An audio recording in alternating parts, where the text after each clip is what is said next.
కాంగ్రెస్ కంటే బీఆర్ఎస్ కే ఎక్కువ విరాళాలు. మొదటి స్థానంలో బీజేపీ. 2023-2024 సంవత్సరంలో పార్టీలకు ఇచ్చిన డొనేషన్లలో తెలంగాణలోని ప్రాంతీయ పార్టీ బీఆర్ఎస్, జాతీయ పార్టీ కాంగ్రెస్ ను దాటవేసింది. కేసీఆర్ నేతృత్వంలోని బీఆర్ఎస్ కు 580 కోట్లు వచ్చాయి.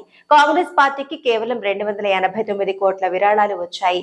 డొనేషన్లలో 2244 కోట్లతో బీజేపీ అగ్రస్థానంలో నిలిచింది. 20,000 రూపాయలు అంతకంటే ఎక్కువ మొత్తంలో విరాళాల రూపంలో ఈ మొత్తం వచ్చింది. అంతకుముందు ఏడాది కాంగ్రెస్ పార్టీకి 79.9 కోట్లు మాత్రమే వచ్చాయి. గత సంవత్సరం బీజేపీకి 776.82 కోట్ల విరాళాలు వచ్చాయి. అంటే అంతకుముందు ఏడాదితో పోలిస్తే బీజేపీకి ఈసారి దాదాపు 3 రెట్లు ఎక్కువగా విరాళాలు వచ్చాయి.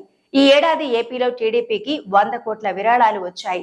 ఎన్నికల సంఘం వద్ద ఉన్న డేటా ప్రకారం బీజేపీ, కాంగ్రెస్ పార్టీలకు అత్యధికంగా విరాళాలు ఇచ్చింది ప్రుడెంట్ ఎలక్ట్రిక్